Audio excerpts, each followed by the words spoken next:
và mặt thông cho muối vào cho không ăn.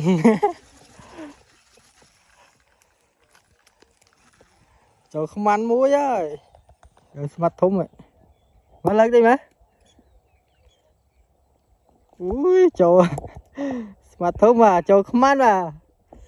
đợi co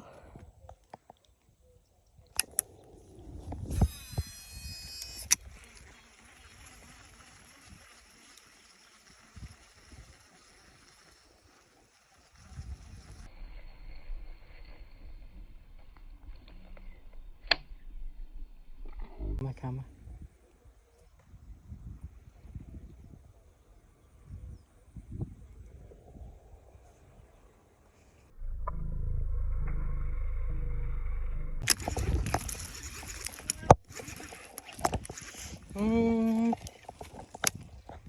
đợi co ơi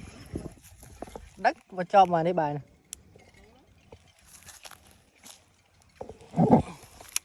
trời ơi trên bài một bài này.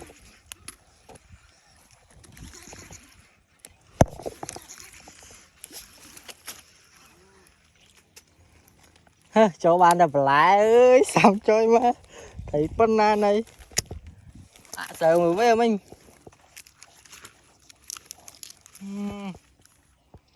có bỡ nó tay bỡ mấy